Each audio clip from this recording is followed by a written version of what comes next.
Hi everyone, Donut here. I just wanted to do a quick breakdown today. It's something that Mike the Cops broke down, the Gracie brothers have broke down, like a lot of people have broke this one down. And the reason that I want to break it down is because I think that it could actually like help. Again. Hi everyone, Donut here. I just wanted to do a quick breakdown today. It's something that Mike the Cops broke down, the Gracie brothers have broke down, like a lot of people have broke this one down. And the reason that I want to break it down is because I think that it could actually like help a lot of people who are wanting to be police officers or who are already police officers. I just got into jiu-jitsu about a month ago, and I don't know why as a police officer I never got into it earlier. My jiu-jitsu instructor sent me this video last night and he was like, hey dude, we should mess around with this tomorrow. The reason that I'm doing this breakdown when so many other people have already done it is because, I mean, I have the largest pro police channel, and you know, someone might not watch the Gracies or might not watch Mike, and they might watch my channel, and it's something that could really help you in the long run. I get hundreds of emails a day of people saying, Donut, how can I become a cop? What skills can I learn to become a cop? Like this and this and this and this. And I never really mentioned, hey, you should do jiu-jitsu. I never really pressed on that a lot. Just from doing it, a little bit of time I've done it, I now understand like how important it can be for a police officer. With that being said, check out the Gracie brothers breakdown on it. Check out Mike the Cop's breakdown on this same video. And another person that I want you guys to check out if you're interested in becoming a police officer, or you are a police officer and you want to get into jiu-jitsu, check out a guy on Instagram. His name's Craig Humami. Shit, dude. I'm sorry. Just if you watch my videos, you know that I can't do this. Craig Hanami. Dude, I'm so sorry if I fucked that. Really cool police officer, skateboards, does jiu-jitsu, kind of police officer you want to be. There's not really too much to break down in this shooting. The police officer gets put on his back, starts getting smashed in the head, and then he pulls his gun out and shoots the off-duty firefighter twice in the chest. With that being said, here's our breakdown. He sent me a video last night of the police officer fatally shooting the firefighter. He looked like a big drunk firefighter and he tried to arrest him. And it eventually ends up with like the firefighter on top of the cop just punching him in the head, dude. And his head was against concrete, as Avery pointed out, and he's just drilling him. And eventually broke his eye socket, broke his cheek. And he sent me this video because he's all about like, hey, cops should do jiu-jitsu. I know Mike the Cop makes a bunch of videos like that. Man, he's not wrong. I wish I would have done more jiu-jitsu when I was a cop. I've been through how many classes with you? It's been 10? Like 10 classes so far. And yeah, we just wanted to talk about this video. The Gracies did some of the Gracie brothers do their breakdown channel, and they did a video on it. That was like 5 years ago though, and what did they know, you know? Yeah, right. Right. What do they know? So we were just, there's two parts of this video that we kind of wanted to talk about. The first part is like when the guy flips the cop over. So look, he's the cop. He's got him like this. So what can you do, Avery? From here, guys, it's nothing crazy. It's just he has my leg. I don't want him to have that anymore. From here, hips go down, legs are going back. I want to start creating separation. Depending on the situations there, it gives me options at that point. When Cody's grabbing, being the guy in the video, he's grabbing my legs. I can't, from here, if he keeps driving, he's gonna take me down. He has the legs. If I just come up like this and Cody just drives, he gets up and he drives. I'm gonna get dumped on my head. It's a problem. Once I get to the sprawl, I have an option of either pushing off, disengaging, or depending on the situation, being able to spin to the back. And if the officer trained jiu-jitsu, there's a lot of things from there. But simply, even if we learn to sprawl, at least on that point, we can push away and disengage with the sprawl. At that point, the officer was flipped, and it kind of goes into our next point where it's a technique that we do every single day, warm up, etc. Gracie's broke down this video as well. They're talking about they shrimping away, retaining the guard. It's something that, again, you learn every single day, and as you can see in the video, it's not like the guy was buried in side control. In the video, you see that guy, he's pushing down, and then he's gonna he's very high up, and he's gonna create space, which if we're trying to get someone off of us, we want space. Well, in this case, the guy has given us space. We're just like kind of going through what the Cop could have done, just like I do my shooting breakdowns. And like I said, Mike the Cop does this stuff too, and he's a lot more versed in jiu-jitsu than I am. Cody is create space. If I don't train, it's not instinct to move. From here, you know, the officer's covering up, that's when the guy proceeded to start throwing strikes. He pushes his head down and exactly. And guys, this is the thing. This stuff matters so much because we're not on mats. This is concrete. There's adrenaline. You have one chance to, you know, and we were talking about when we roll, you know, you roll, if you make a mistake, we get to touch hands and do it again. With this stuff that, you know, law enforcement does, there's not a second chance. If I'm here, again, we talked about space. He's already created space for me, but I need even more space. I'm here, I have to shrimp out. From there, I have options. I can turn back into him. Now we can start working the guard, or at a minimum, even if I didn't have a guard game and didn't, you know, train that much, and if I knew a shrimp, I'm creating space here, minimum. Being able to come back up. pushing on him. I'm here, I have to create space. I need to be able to shrimp.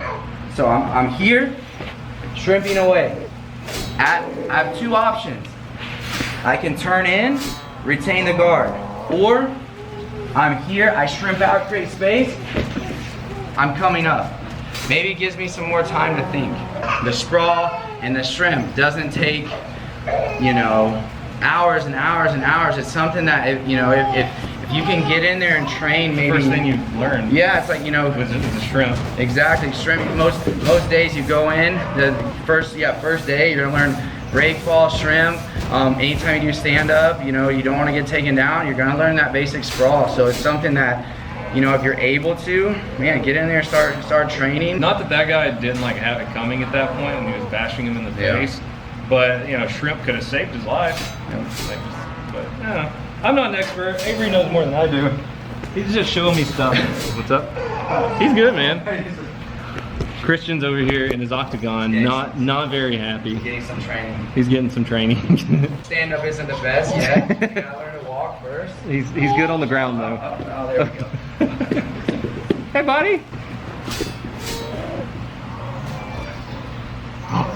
You're the new baby meme?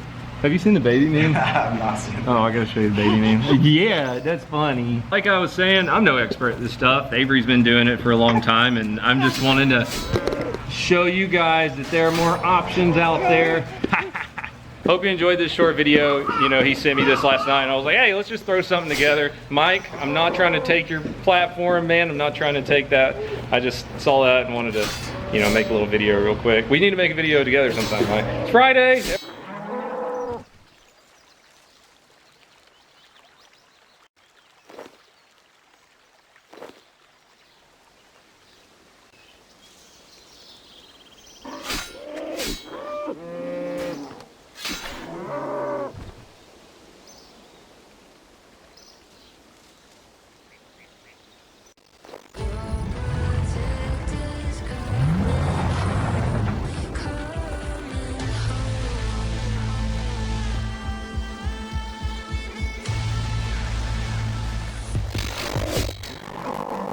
Guys, welcome to the Daily Dropout. I'm Laura, and this is Shushing People in the Library Part 2.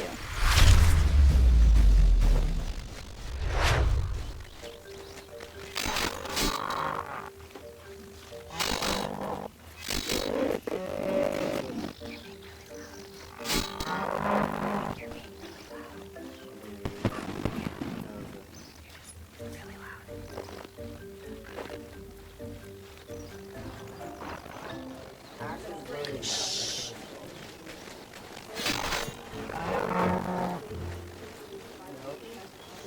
You're just being really loud.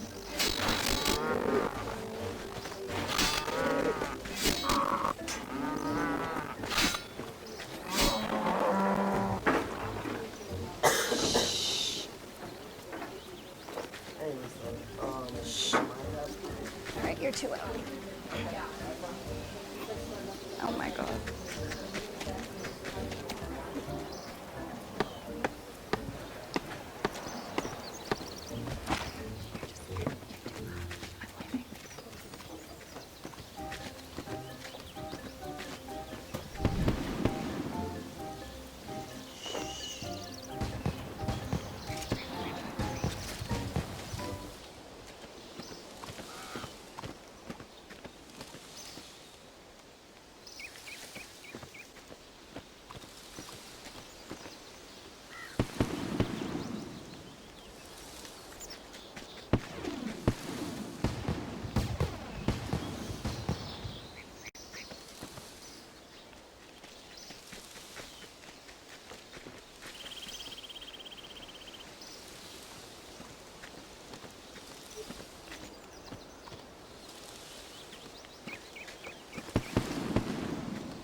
actually just messing around. We're filming a YouTube prank right now, shushing people in the library. I said that. I said, I'm ready to turn around and it's gonna be someone. Yeah, he's actually in the room over there. But that was awesome. Are you guys cool if you're in it? Yeah, I don't Hell care. yeah. I legit said, I was like, I'm waiting for the cameras to come on. I know. Okay, Yeah, that's but yeah, thank you guys. Sorry guys. We're actually just doing a combo video shushing people in the library. I'm just messing around.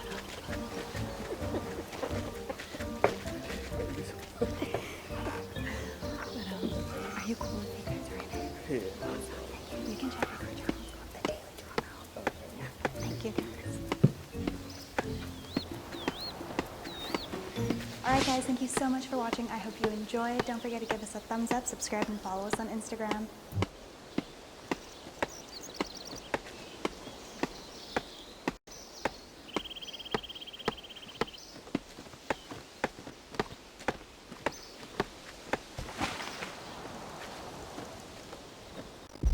Let's get a new tape going. All right, Richard, here's what we're gonna do. We need a voice exemplar. I want you to say into this phone, there's a bomb in Centennial Park. You have 30 minutes.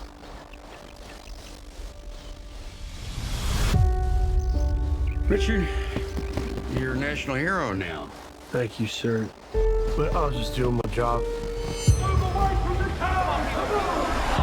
You always look at the guy who found the bomb, just like you always look at the guy who found the body. Jewel fits the profile of the lone bomber. A frustrated white man who is a police wannabe who seeks to become a hero. We're running it. You're a suspect. You don't talk. I talk. Say it. I don't talk. This might be the only way to clear your name. I want you to say there's a bomb in Centennial Park. You have 30 minutes. Stop trying to be their best friend. I was raised to respect authority. Authorities are looking to eat you alive. There's a bomb in Centennial Park. You have 30 minutes. I'm sorry, what? His accusers are two of the most powerful forces in the world. The United States government and the media. I do want to help y'all. I'm law enforcement, too. There is a bomb in Centennial Park. You have 30 minutes. Did he do it? Richard Jewell is an innocent man. He's a hero. There is a bomb in Centennial Park. You have 30 minutes. One more time, just a little louder.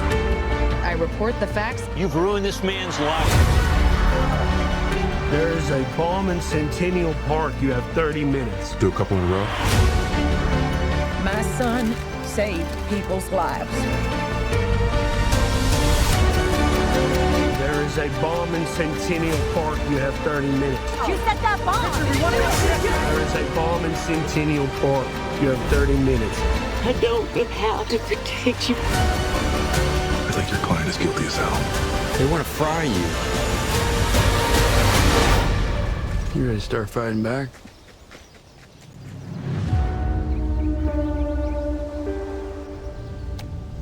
How you going? When I was a kid, Halloween was a pretty spooky time of the year. You had all the bats, ghosts, gorillas, lizard people, and all the parties that I wasn't invited to. And as I have grown up now, and I like to pretend that I'm an adult, things have changed. I'm still not invited to parties, but those scary costumes from the past just don't have the same oomph that they used to. So today, I'm going to come up with a costume that will scare the mortgage out of any adult.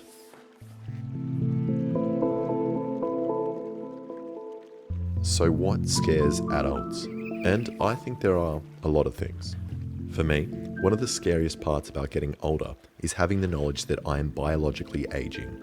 My cells will eventually stop preparing themselves, and every second that passes means that I'm getting closer and closer to death. And then, while I'm freaking out about my own mortality, I also somehow need to do something meaningful in my life to avoid disappointing my family, like creating some offspring that are then going to grow up and also freak out about their own mortality. So I thought this would be a great spooky idea I could turn into a costume. You know, I could be like death, with a countdown clock. But then I thought it might be a little too morbid for kids that come around trick-or-treating. And also my road is short, and my family uses a whippersnipper to cut our lawn, which isn't quite as spooky as a scythe. So I thought of another really terrifying part of being an adult, which is when you're expected to start pulling your weight in society by getting a job that you hate. And I've worked a lot of shitty jobs, 17 in the past 5 years. And for me, the scariest part of most of these jobs was the journey to work. You know, it's Monday morning and you're amongst the crowds of depressed people on a late-running Sydney bus, sitting next to a guy with a tuna sandwich in his bag. And then you start stressing out because you don't even know if you're going to get to work on time, and then get fired from that job that you don't even like. And this morning commute becomes even more stressful if you live in a country like Japan. And I think a lot of people can relate. So let's turn men on a bus in peak hour traffic into a costume. So the first thing I'm going to do is get a pack of assorted pipes to make the bus frame. Or, if you are handy with a grinder, you could just steal one from a real bus. Then I'm going to give it a paint job. And the colours I've chosen were inspired by the buses in Sydney. And I tried ringing up Transport Australia and asking them where I could buy their exact paint that they use. But when I asked the bloke on the telephone, he just laughed and told me it was a secret. So I just cut out the handle and assembled it together. Now it's time to put on your most depressing tie. I find brown really gets me down. Then, imagine it is Monday morning and the most cheerful part about your life is choosing what toppings you're going to put on your Cheerios. Now, pick your outfit. I got my inspiration from the man who cares about foot support, so he wears joggers during his daily commute. It also gives him an excuse to go for a jog, as doing exercise is a great way to start the day.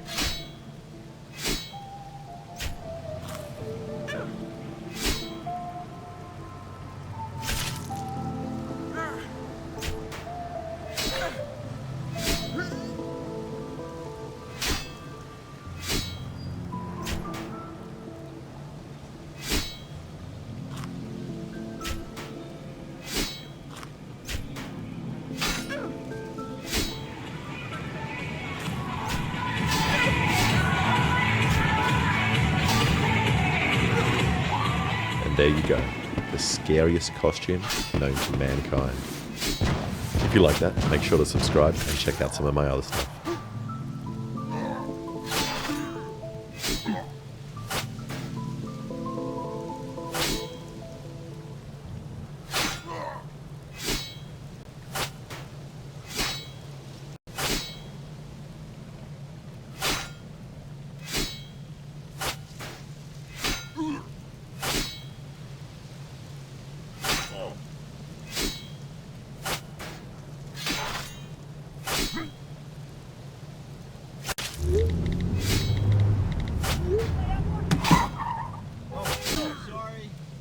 This is a bad picture. I don't like this one. Her celebrity power has drawn people from the streets here, from the downtown east side, into this restaurant where she's handing out vegan meals and getting people registered to vote. You know, I'd like to support communities that are more the vulnerable communities that maybe aren't registered to vote, which have the most need, and really, it's the first step to empowering yourself. This area is home to some of the most marginalized people in the city. It's the epicenter of the opioid crisis here in BC, and many of the people here are either homeless or moving from shelter to shelter, which means they don't necessarily have proper ID or a permanent address. We have a list of a bunch of different kinds of ID, from a library card to just any kind of a letter of residence, like I said, if you live in a single room occupancy, so just verification, where their polling stations are, where they can advance poll, etc., and just helping them navigate. The 52-year-old model is a longtime Green Party supporter. She's an animal activist and cares about social issues, which is what connected her to the local candidate here, Bridget Burns. She's also a friend of Paul Manley, who's running in Anderson's hometown of Ladysmith. I'm a big fan of Green parties. I think they've been walking the talk for a long, long time, and now is the time. It's a revolution. And I always say, good girls, vote green. You know, have these really fun things. I think people are really ready. So the comic book. While her presence has drawn in her fans who are excited to meet her and get autographs, this riding is an NDP stronghold, and it has been for years.